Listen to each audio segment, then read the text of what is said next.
साथियों नमस्कार, मैं करुणाकर मिश्र। साथियों, चैनल पर लंबे समय से एक डिमांड रही है कि 3 एलिमेंट यागी एंटीना बनाना बताया जाए। साथियों, ये वीडियो इसी 3 एलिमेंट यागी एंटीना को बनाने पर है।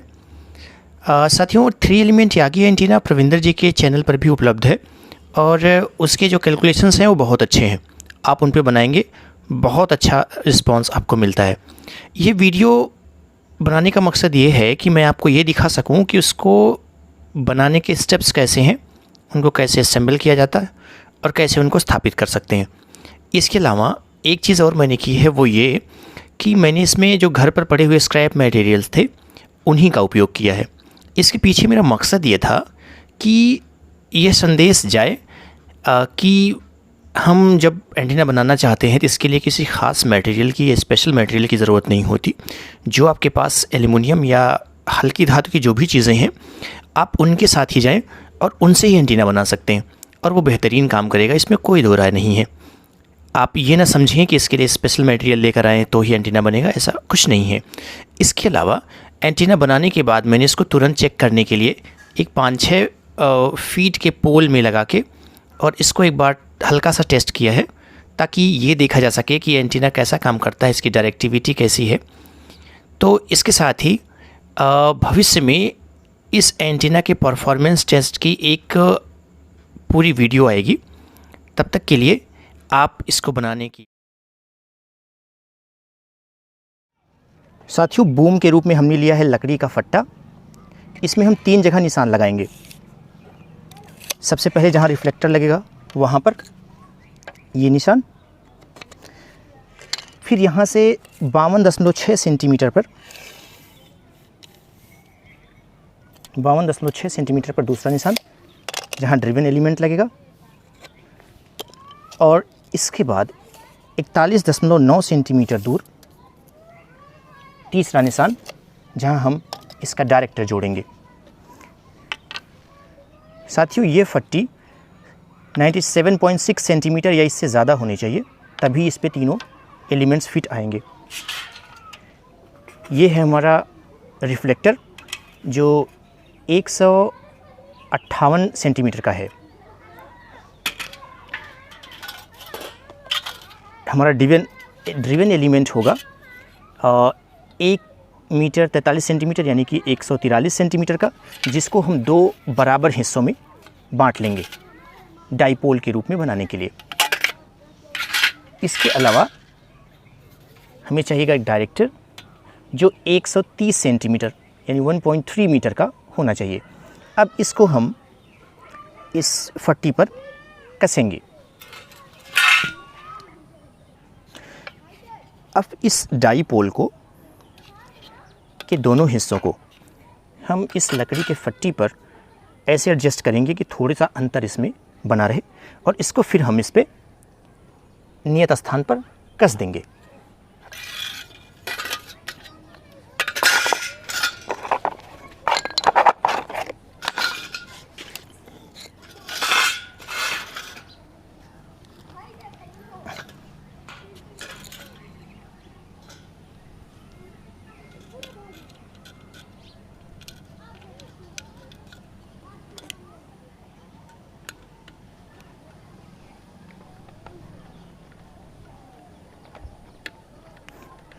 साथियों, मैंने एहतियात के तौर पर ये कनेक्शंस एक बार पहले कर लिए थे और फिर डिसअसेंबल कर दिया था, ताकि जब फिर से इसको डेमोन्स्ट्रेट करें तो इसमें ज़्यादा वक्त ना लगे।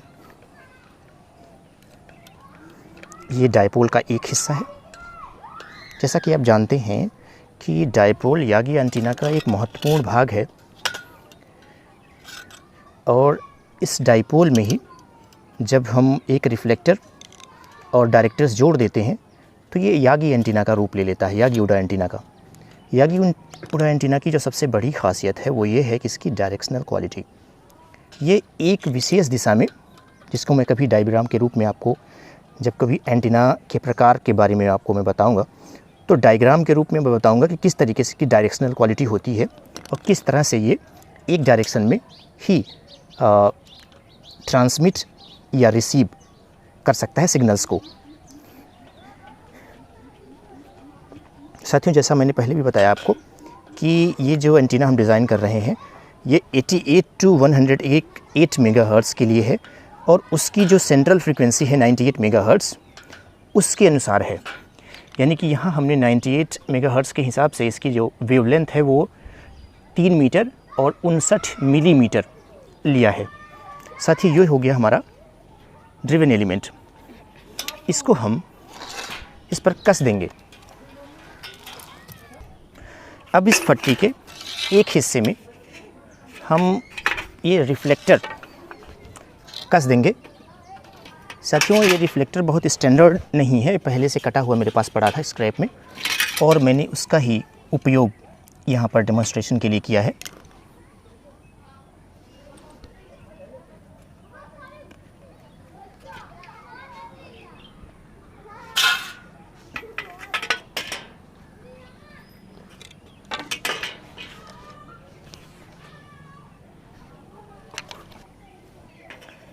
साथियों, इस पर एलिमेंट्स स्थापित करते समय आप एक बात का विशेष ध्यान रखें कि जो बूम है सारे एलिमेंट्स इससे 90 डिग्री पर ही रहें, नहीं तो इसके जो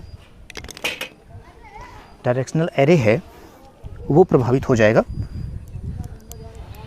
जिससे इसकी डायरेक्शनल क्वालिटी और दूसरा इसका गेन दोनों कंप्रोमाइज़ हो सकता है और इसकी जो क्षमता है वो अभी अधिकतम नहीं रह पाएगी।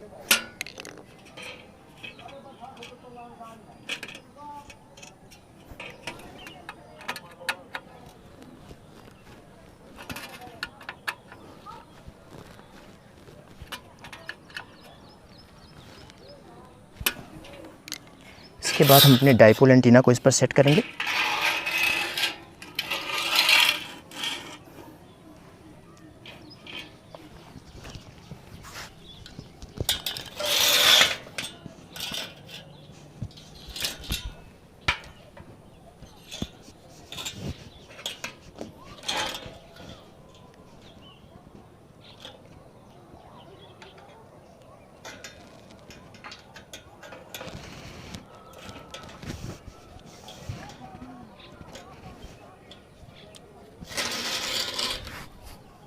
ठीक है,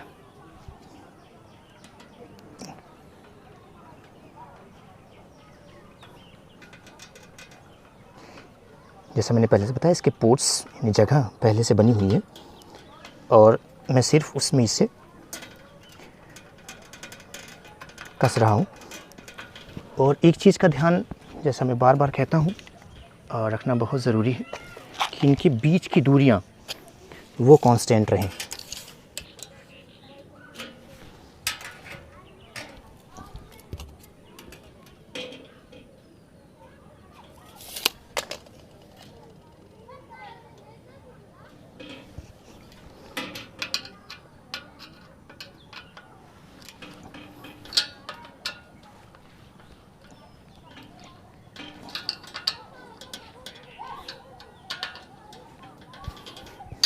और आखिरी एलिमेंट के रूप में हम इसमें लगाएंगे इसका डायरेक्टर।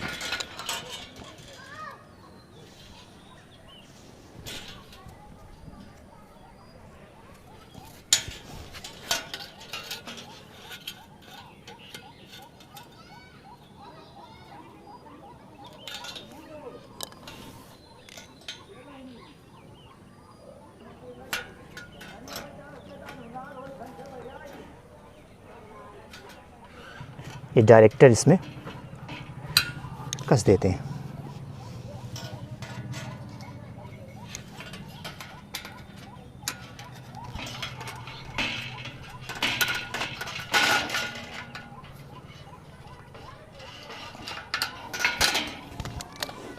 एक बार फिर से ये देख लें कि ये सही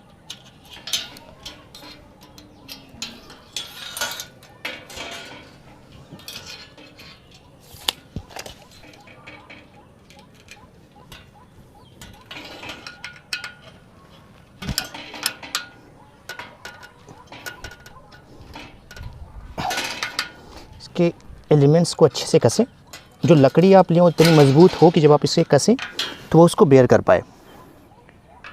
साथियों, ये हो गया हमारा 3 एलिमेंट यागी एंटीना। और अब हम इसमें कोएक्स केबल का कनेक्शन करेंगे। साथियों, ये है हमारी RJ59 केबल और इसका हम कनेक्शन देंगे इसके डाइपोल में। साथियों, कनेक्शन में एक बात का ध्यान रखें आप कि जब RJ59 या किसी RJ केबल को आप ऐसे निकालेंगे तो एक तो ऊपर की जो जाली होती है उसको एक तरफ करेंगे। सेंटर कंडक्टर के ऊपर जो चढ़ा होता है, एक पन्नी सी चढ़ी होती है, इस पन्नी को आपको अच्छे से निकाल देना है क्योंकि कंडक्टर होती है। और अगर ये लगा रह गया और कहीं छू गया, जो कि छू ही जाता है, तो फिर ये यहीं पर शॉर्ट हो जाएगा और पूरा एंटीना की जो प्रदर्शन है वो अलग तरीके का हो जाएगा। ये ठीक से काम नहीं करेगा, बल्कि बिल्कुल काम नहीं करेगा। तो साथियों, इसका कनेक्शन करते हैं। इसमें एक मैंने इसे पॉइंट बना दिया है ताकि कसने में आसान रहे, एक को गोल कर दिया है।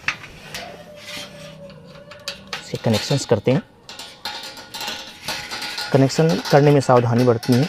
बीच में जो कसने के लिए हमने पेंच लगाए हैं, इसमें इस बात का ध्यान रखा गया है कि कोई भी पेंच कहीं से इन डाइपोल के दोनों पोल्स को कहीं छू ना पाए। आपको इस बात का बहुत ध्यान रखना है कि किसी तरीके से भी ये इसका परिपथ शॉर्ट ना हो जाए, छोटा ना हो जाए, अन्यथा सारा किया धरा और पर पानी फिर जाता है और अंत में आपको जब सिग्नल नहीं मिलेगा तो आपको लगेगा कि या तो गलत बनाया गया है या तो गलत बताया गया है। साथ ही उसके कनेक्शंस करते हैं। ये जो पहले से मौजूद था, इसी में हम एक सिस लगा के और कनेक्शन करने की कोशिश करते हैं। ये हमारा सेंटर कंडक्टर। जितने अच्छे से आप इसे कस पाएँ, इतना भी नहीं कि ये फेल हो जाए, ख़राब हो जाए, जितने अच्छे से आप इसे कसेंगे, क्योंकि एंटीना में जो करंट आता है रेडियो से वो बहुत सीमित होता है। ऐसा नहीं कि कोई बड़ा भारी करंट आता हो, तो वो अगर थोड़ा सा भी कहीं से नहीं पहुंचता तो पूरा मामला ख़राब हो जाता है।